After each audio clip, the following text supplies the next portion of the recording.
He laughed in her face and said, "Translate this and I'll give your mom my job." But when the little black girl opened her mouth and spoke perfect Japanese, that laugh disappeared real quick. The first thing you heard that morning was the squeak of Evelyn's old Honda pulling into the back parking lot of the Riverside Grand Hotel in Austin, Texas. The car rattled as it came to a stop, coughing out a final tired sigh before the engine died. Inside sat Evelyn, early 40s, hair tied back in a loose bun, wearing her faded uniform that had seen far better days. In the passenger seat, her daughter, Amaya, was half asleep with her backpack hugged to her chest. "Come on, baby," Evelyn whispered, brushing her fingers across Amaya's cheek. "We can't be late again. Mrs. Donnelly's already mad at me from last week." Amaya blinked awake, rubbing her eyes. "I'm coming, Mama." They stepped out into the cool morning air. The hotel towered above them, all glass and gold, reflecting the early sunlight. It looked like a building from another world. Evelyn stared up for a moment. Every time she worked here, that sight reminded her how far apart rich and poor could really live, even in the same city. Inside the service entrance, the hallway smelled faintly of bleach and carpet cleaner. Evelyn clocked in, tied her apron, and slipped on her gloves. She was supposed to clean the presidential suite, a rare assignment for her. Most days, she scrubbed the regular guest floors or vacuumed conference rooms, but her supervisor said the billionaire staying there wanted a deep clean before his meeting. "You sure it's okay I sit in the corner?" Amaya asked softly, tugging her mother's sleeve as they walked toward the elevators. Evelyn smiled. "Long as you stay quiet and keep to your drawing, nobody'll even know you're there. I just need to finish before noon." Amaya nodded, clutching her sketchpad. She was always quiet, an observer, watching everything with those curious eyes. When they reached the top floor, the doors opened to plush carpet and silence. The presidential suite stretched across the entire wing. The hallway lights reflected off polished marble, and Evelyn could already smell expensive cologne lingering near the door. She hesitated for a moment before knocking. A deep voice barked from inside. Come in, come in. You're late." She swallowed. "Sorry, sir." The elevator stopped for room service. "I don't need excuses," the voice cut her off. When she stepped inside, her shoes sank into thick beige carpet. The room looked like something out of a magazine, floor-to-ceiling windows overlooking the city, velvet couches, and a dining table scattered with papers, open laptops, and crystal glasses. The man at the center of it all was Richard Hanover, the billionaire tech investor everyone at the hotel whispered about. He sat in a tailored navy suit, eyes glued to his phone. Two assistants hovered nearby, one typing rapidly, the other organizing folders. The man barely looked up when Evelyn entered. "You're the cleaner?" he asked without emotion. "Yes, sir," she said, trying to keep her voice steady. He gave a quick, uninterested nod. "Fine. Just don't touch the documents on that desk. And someone left me a note in Japanese I can't read. Been trying to get a translation all morning." He motioned toward the piece of paper, shaking his head with frustration. "You'd think for what I pay these people, someone would speak more than one language." Evelyn said nothing. She started unpacking her supplies, moving quietly. Amaya settled in the corner, opening her sketchbook and pretending not to listen. Hanover's phone buzzed and his tone shifted, sharp, impatient. "No, I said Tokyo time. I don't care if it's 2 a.m. there. Get them on the line." He ended the call with a mutter, tossing his phone onto the couch. His assistants exchanged nervous glances. Evelyn wiped the glass table, careful not to disturb the documents. But the tension in the room was heavy. Every few minutes, Hanover would sigh or complain under his breath. When she moved near the desk, her eyes landed on the piece of paper he mentioned. Elegant black ink covered it, Japanese characters neatly written. She didn't recognize a single word, but something about it looked peaceful, almost artistic. Hanover noticed her glance and smirked. "Don't bother trying to read it," he said. "It's from one of my Japanese partners. Probably some apology for being late again." He leaned back in his chair. "I don't expect you to understand." Most people wouldn't. Evelyn pressed her lips together. She wasn't sure what to say, but before she could look away, Amaya whispered from the corner, "That's not an apology, Mama." Everyone turned. Hanover raised an eyebrow. "What did you just say?" Amaya froze, her small voice barely carried across the room. "It's not an apology." But before anyone could speak again, Hanover leaned forward, his expression turning from surprise to disbelief. like he couldn't believe this child was correcting him. Richard Hanover blinked slowly, then let out a sharp laugh. Wait, did she just say it's not an apology? One of his assistants, a younger man with slicked back hair, snorted. Yeah, that's what it sounded like. Evelyn's face turned red. She stepped forward quickly, putting a gentle hand on Amaya's shoulder. I'm sorry, sir. She didn't mean any disrespect. My daughter just... Hanover held up a hand. Relax, I'm not mad. He studied Amaya like someone might study an odd animal at the zoo. You think you know what that says, huh? Amaya looked up, nervous but steady. I think so, yes. He chuckled again, turning to his assistants. Well, this should be good. Go ahead, kid. What does it say? Evelyn whispered. Amaya, honey, let's not... But Amaya's small hand gripped her mom's apron. It says something about a delivery being delayed because of customs, and that the meeting has been moved to Saturday, 10 o'clock. The room went silent. One of the assistants' eyes widened. Sir, that's almost exactly what your translator texted me earlier. The shipment delay from Tokyo Hanover's smile faded for a second, but he quickly recovered. Oh, come on. She could have guessed that. It's not like that's hard to figure out. Evelyn sighed quietly, ready to move on, but Hanover wasn't done. He leaned back, watching them both. You know, that's cute. I'll give her that. But let's not pretend she actually speaks Japanese. People love pretending they're smarter than they are. The comment stung.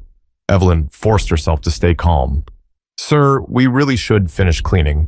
I don't want to interrupt your work. Hanover ignored her. So where'd you two learn your little tricks, huh?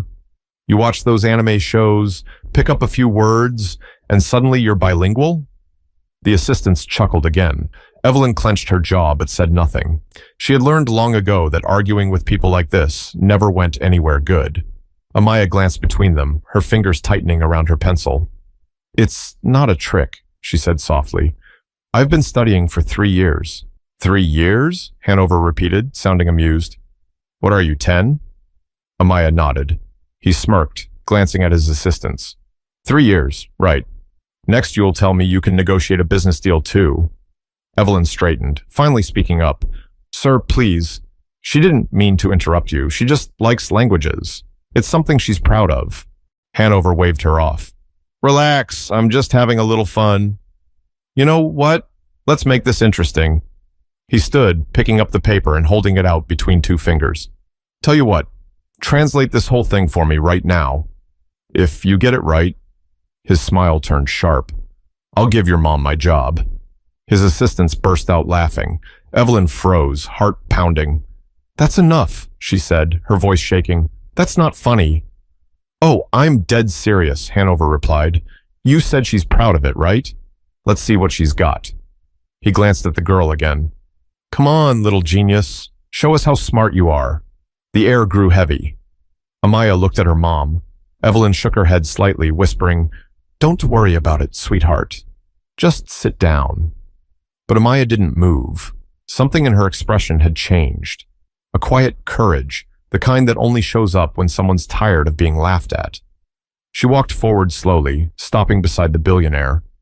The paper shook slightly in her small hands, but her voice was steady. You shouldn't talk to my mom like that, she said. She works hard. She's not dumb. Hanover blinked, caught off guard. For a moment, he didn't know what to say. Then he smirked again. You've got some attitude, I'll give you that. But go on, translate. Let's see if you actually know what you're talking about. Amaya took a deep breath, eyes scanning the paper carefully. Then in clear, confident Japanese, she began to read aloud. Her voice filled the room, smooth, deliberate, and shockingly fluent. The assistants exchanged glances, mouths slightly open. Even Hanover's posture changed. The smug amusement started to fade from his face. When Amaya finished reading, she looked up and calmly translated it into English, word for word. It says the meeting with Mr. Ito was rescheduled because his flight was delayed in Osaka. They're requesting confirmation for Saturday, 10 o'clock, and they apologize for the inconvenience. Silence. Only the distant hum of the city outside the windows. Hanover blinked, once, twice. Then he turned to his assistant. Check the email from Ito's office. The assistant opened his laptop, typed quickly, and froze. Sir? That's exactly what it says. Hanover looked back at the girl, then at Evelyn, who stood there with her hands pressed against her cleaning cart, trying not to cry. "I told you," Amaya whispered, eyes steady. "It wasn't an apology." But instead of admitting he was wrong, Hanover gave a tight smile, the kind that hides embarrassment behind arrogance. And that's when the energy in the room started to shift in a way no one saw coming. For a moment, nobody said a word. The room felt thick with something no one wanted to name: shame. Hanover's assistants avoided eye contact, pretending to look busy. Evelyn stood frozen, her heart pounding, unsure if she should apologize or walk out right then and there. Hanover cleared his throat, forcing a chuckle that sounded painfully forced. "Well," he said, looking at Amaya, "I guess you got me there." He clapped his hands once, sharply. "Good job, kid." Maybe you've got a future in translation. Maybe Evelyn could hear the sarcasm buried in his tone. She tried to steer the conversation back to neutral ground. "Sir, if you'd like, we can finish cleaning and let you get back to work." But Hanover interrupted her again. No. "I'm actually curious now." He turned to his assistants, grinning. "You see that? 10 years old, fluent in Japanese. Maybe we should put her on payroll. What do you think?" The younger assistant gave a half smile. "Sure, boss. We could use someone that smart." They laughed. It wasn't loud, but it was enough. Enough to make Evelyn's face burn and Amaya's eyes drop toward the floor. "Don't listen to them, honey," Evelyn said softly. "They don't mean it." Hanover raised an eyebrow. "Oh, I mean it. I mean, come on. What are the odds? A little girl from—" He paused, glancing at the worn name tag on Evelyn's uniform. "East Austin, right? Fluent in Japanese. Yeah, that's believable." His words cut like glass. Amaya looked up at him. "I learned online," she said quietly. "There are free classes, videos too. You don't have to be rich to learn." Her tone was respectful, but it carried something fierce beneath it, something proud. Hanover laughed again, but it didn't sound natural anymore. "Free classes? Sweetheart, you don't learn Japanese from YouTube videos. That's not how it works." Evelyn's hands tightened around the handle of her cleaning cart. "She worked hard," she said, her voice trembling but firm. "Every night after homework, she'd watch lessons. Sometimes I'd come home from the late shift and find her practicing by herself." It's all her. Hanover tilted his head, his smile thin. "You sound defensive." "I sound like a mother," Evelyn replied. That stopped him, for just a second. He studied her, then looked back at Amaya. "So, what's the end goal, huh? You planning to move to Japan one day? Work for a big company? Marry rich?" The assistants laughed again, though this time even they seemed a little uneasy. Amaya blinked, clearly unsure how to respond. "No, sir. I just like learning things, and I wanted to read manga without subtitles." Her honesty disarmed the room for a moment. Even Hanover had to look away, covering a half smile. "Well, that's refreshingly simple." He turned to pour himself a drink from a crystal decanter on the side table. The clink of the glass broke the silence. "You know," he said, swirling the amber liquid, "it's funny how people from nothing always want to prove they're something. Like it's a competition." Evelyn took a deep breath, swallowing the sting of his words. "I don't want to prove anything," she said. "I just want to give my daughter a chance to be more than what people expect." Hanover looked at her over his glass. "And what do people expect exactly?" She met his eyes for the first time. "That we stay quiet. That we clean up your messes and disappear before you even notice." The assistants shifted uncomfortably. Hanover's smirk faltered for the first time. Then Amaya spoke again, softly but with conviction. "Mama always says, learning is how you make people listen, even if they don't want to." The billionaire set down his drink, his expression unreadable. For a brief second, he almost looked human. "That's a nice thought," he said quietly. "A little naive, maybe, but nice." He turned toward the window, watching the skyline outside. The sunlight hit the glass towers, blinding and golden. "You know," he said after a pause, "when I was your age, I didn't care about any of that. I just wanted money and power. Guess I got both. But sometimes—" He stopped himself, cutting off the thought. Evelyn waited, sensing something behind his tone. But then, just as quickly, the arrogance slipped back into place. He chuckled. "Anyway, congratulations, little translator." You won the challenge. Your mom doesn't get my job, though. Sorry, that part was a joke. He grinned at his assistants again. Evelyn's shoulders slumped. Thank you for your time, sir. We'll finish up and leave. Hanover waved a hand dismissively. Sure. Just don't touch my papers. They turned back to their work, cleaning quietly while the room filled with nothing but the sound of footsteps and distant city traffic. But behind Hanover's calm exterior, something had shifted. He couldn't shake the image of that little girl standing up for her mother, calm, proud, unbothered by his wealth. It bothered him more than he wanted to admit. But just as Evelyn was about to pack up her supplies and leave the room, one of Hanover's assistants muttered something under his breath. And that's when everything took a turn no one expected. Evelyn was crouched near the coffee table, packing her rags and brushes into the cart, when she heard it. A whisper, low but sharp enough to cut. Yeah, fluent in Japanese. Sure, the younger assistant mumbled. Probably memorized a TikTok clip. Hanover didn't respond, but Evelyn saw the faint smirk tug at his lips again. That was it. Something inside her snapped. She'd been quiet all morning, swallowing her pride, letting every comment slide. But that last one hurt differently. She stood up slowly, her voice calm but trembling. You know, sir, I've cleaned this hotel for almost 8 years. I've met all kinds of people, rich, poor, tourists, politicians, and I've never once seen someone as proud of being small as you are right now. Hanover turned, eyebrows lifting. Excuse me? Evelyn met his stare. You heard me. His assistants froze, unsure what to do. You think because you've got money, you can talk down to people like me, she continued. But what you don't see is that you're standing in this spotless room because someone like me came in before sunrise to make it that way. You don't even see us, but you depend on us. For a few seconds, no one breathed. Then Hanover let out a quiet laugh. You've got some nerve. You really do, but you might want to be careful how you talk to the person who signs your paycheck. I don't work for you, Evelyn said. I work for the hotel. You just rented the room. The older assistant whispered, Sir, maybe we should... But before he could finish, Amaya stepped forward again. Her voice was soft but steady, cutting through the tension like a knife. She's right, she said. You shouldn't talk to my mom like that. Hanover's jaw tightened. You're a bold little kid, you know that? Amaya looked up at him without flinching. Mama says people who look down on others are really just scared. Hanover blinked. Scared? Of what? Amaya shrugged. Of being kind. Of not being the biggest person in the room. For the first time, the billionaire didn't have a comeback. The words landed heavier than anyone expected. Even his assistants stopped pretending to work. Hanover turned away, walking toward the window. The city stretched out below him. Towers of glass and steel, reflections of a world he'd conquered. But at that moment, it all felt smaller. He cleared his throat, speaking without turning around. So tell me something, Miss Translator. How did you even learn all that?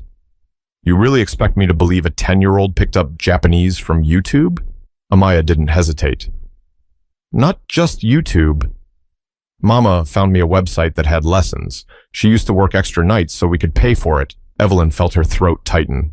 Amaya, but the little girl kept going. She'd get home after midnight and still help me practice hiragana on sticky notes. Sometimes she'd fall asleep sitting up, and I'd keep reading until I got it right.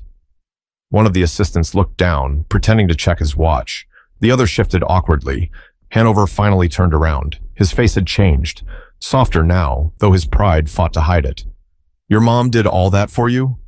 Amaya nodded. She says learning is like planting a tree. You don't see it grow at first, but one day it gives you shade. That hit harder than she knew.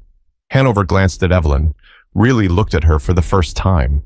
There were faint lines around her eyes, traces of exhaustion and strength all at once. Her hands, still gloved, were trembling slightly from emotion she was trying to contain. He walked back toward the desk and picked up the paper again. So you really understood this, he said quietly. Every word? Amaya nodded again. Yes, sir. He gave a slow exhale, then looked at his assistants.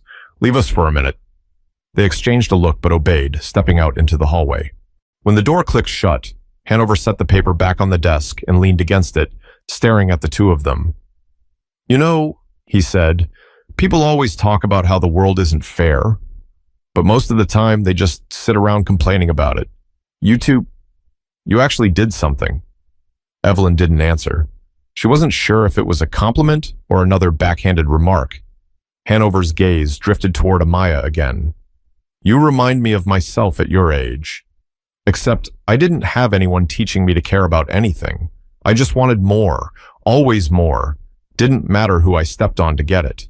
His tone cracked slightly. It surprised even him. He looked at Evelyn. Do you know how much I make in a year? Evelyn hesitated. I don't need to know that. 8 figures, he said flatly.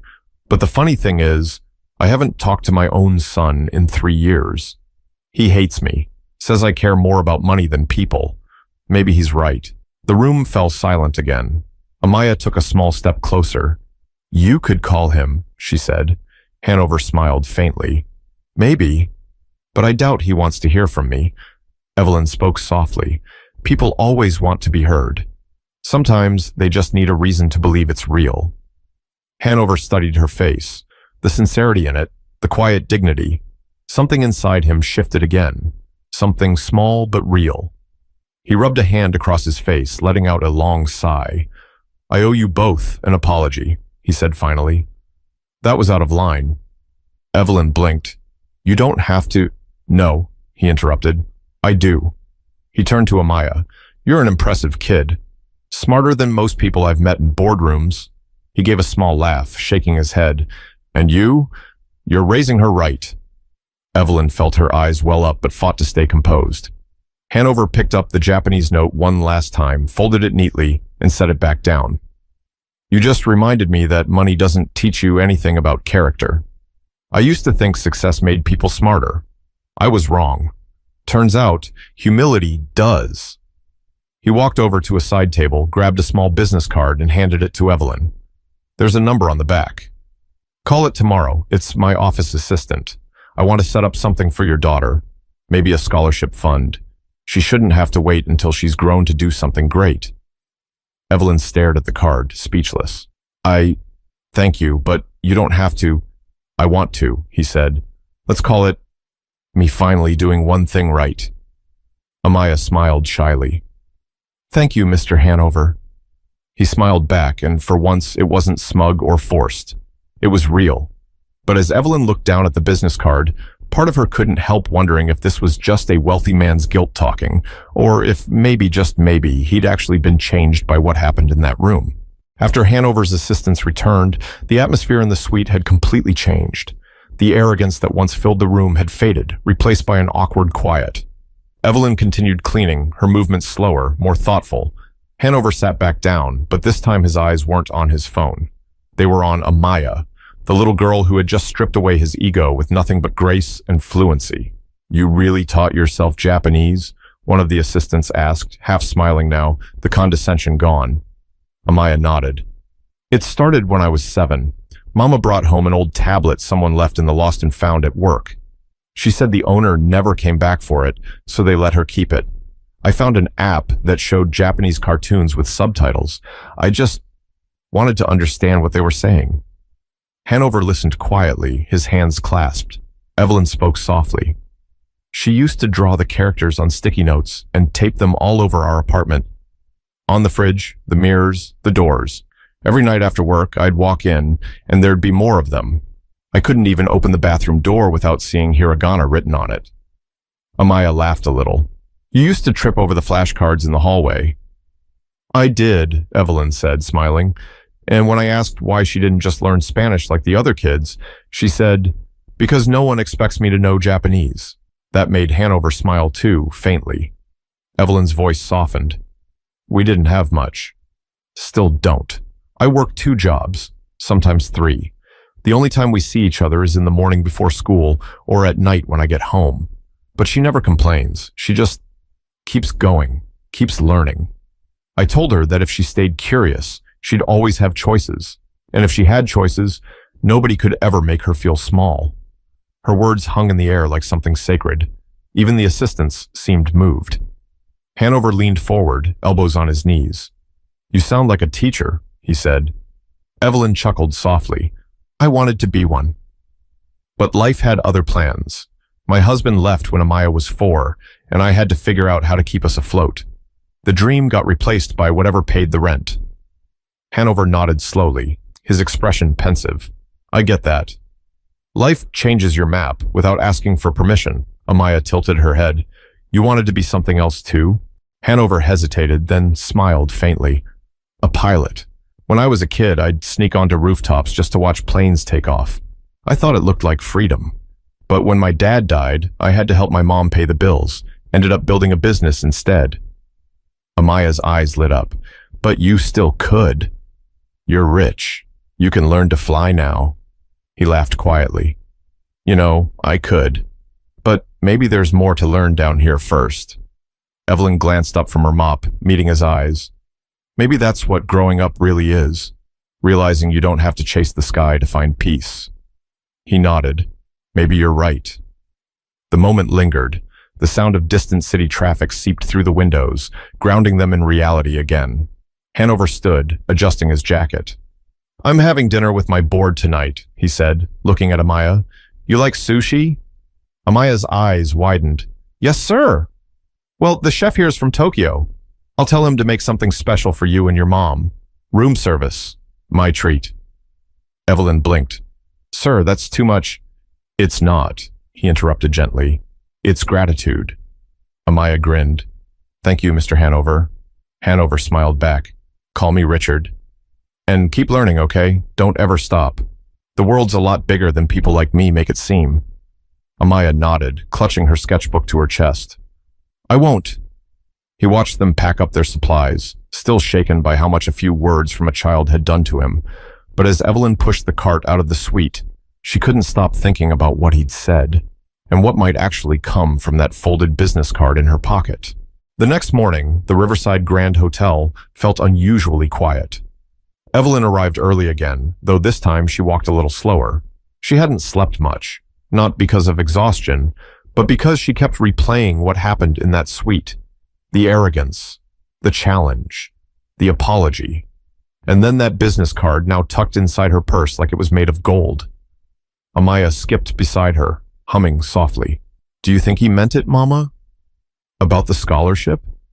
Evelyn smiled faintly. I don't know, baby. People say a lot of things when they feel sorry, but he didn't sound sorry, Amaya said. He sounded real. They reached the employee elevator. As the doors closed, Evelyn glanced down at her reflection in the mirrored walls. The tired eyes, the faint smile. Maybe you're right, she whispered. When they stepped out on the top floor, something unusual was waiting. A man in a dark suit, not one of the assistants from before, stood outside the suite with a folder in hand. Mrs. Carter? He asked politely. Evelyn blinked. Yes? I'm with Mr. Hanover's office. He asked me to deliver this.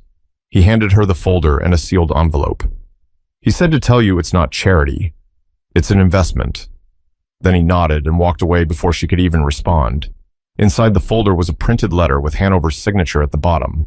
Evelyn read it slowly, her voice trembling as she spoke aloud for Amaya.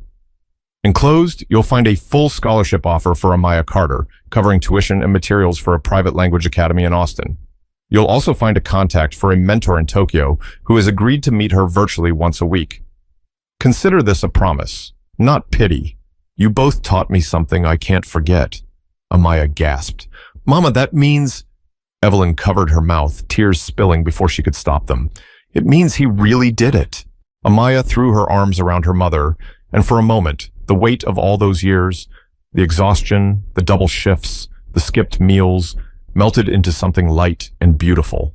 Later that afternoon, when Evelyn went to clean the suite one last time, she found Hanover standing by the window, his jacket off, sleeves rolled up. He looked different, not just in appearance, but in presence. He turned as she entered. I was hoping I'd see you, he said. Did you get the folder? I did, she replied. You didn't have to do that. I know, he said simply, but I wanted to. Evelyn hesitated. Why? Hanover looked out at the city again, his voice quieter now. Because I realized something. I've spent my life proving I'm better than people, smarter, faster, richer. But yesterday, a 10-year-old reminded me that wisdom doesn't come from winning. It comes from listening. He turned back to her. You raised her well. You gave her something money can't buy. Evelyn smiled softly. Hope? He nodded. Exactly. There was a long silence, not awkward this time, but meaningful. Then he said, I called my son last night. Evelyn's eyebrows lifted. You did? He nodded. First time in 3 years. It wasn't perfect. We argued. But he stayed on the phone. I think that's a start. That's more than a start, she said. That's the first step back. He smiled faintly. You're right. Amaya peeked in from the hallway, shyly clutching a small origami crane she had folded from one of the hotel's napkins. She walked up to Hanover and held it out to him. What's this? He asked. It's a crane, she said. It means peace and luck. In Japan, they say if you make 1,000, your wish comes true. I only made 1, but maybe it'll still work. Hanover took the crane carefully, his expression soft. Thank you, Amaya. I think 1 might be enough. She smiled wide. I hope your wish comes true, Mr. Hanover. He looked down at the crane, then back at her. It already has. But as they left that suite for the last time, Evelyn couldn't help but feel that something bigger had changed. Not just for them, but for him too. The man who once mocked her now stood quietly, holding a paper crane, learning what respect really meant. Weeks later, life hadn't magically transformed. Evelyn still woke up before dawn, still cleaned rooms, still fought to stretch every paycheck. But something inside her had shifted. When Amaya came home from school, she'd sit by the window with her laptop, joining her new online lessons through the scholarship Hanover had set up. The sound of Japanese words filled their tiny apartment like music, reminding Evelyn that even small spaces can hold big dreams. Sometimes, after Amaya finished studying, they'd talk about that day in the hotel. Not about the embarrassment or the anger, but about the moment everything changed, when one act of courage forced someone powerful to see people differently. Amaya would say, Mama, do you think he really changed? And Evelyn would smile. People don't always change overnight, baby.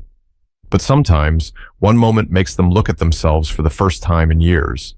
That's where it starts. One evening, a small package arrived at their door. No return address, just a sleek black box with their names written in clean handwriting. Inside was a handwritten note from Hanover. For Amaya, the first person to teach me something money couldn't buy. Keep learning, kid. The world's bigger than you think. Beneath the note sat a silver keychain shaped like an airplane. Amaya laughed. He remembered. Evelyn smiled. Looks like he's learning to fly after all. She slipped the keychain into her daughter's palm. You keep this, baby. As a reminder, never let anyone tell you where you belong. You decide that Amaya hugged her tight. I will, Mama. Outside, the city lights flickered on. Small, distant stars reflected in glass and pavement.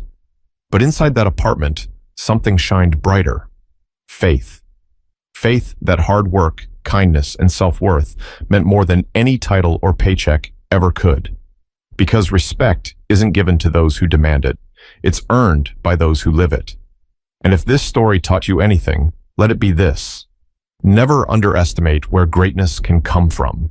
Sometimes the person you look down on is the very one who will open your eyes. If this touched your heart, share it. Tell someone about Evelyn and Amaya, because you never know. The right story at the right moment might just change someone's life.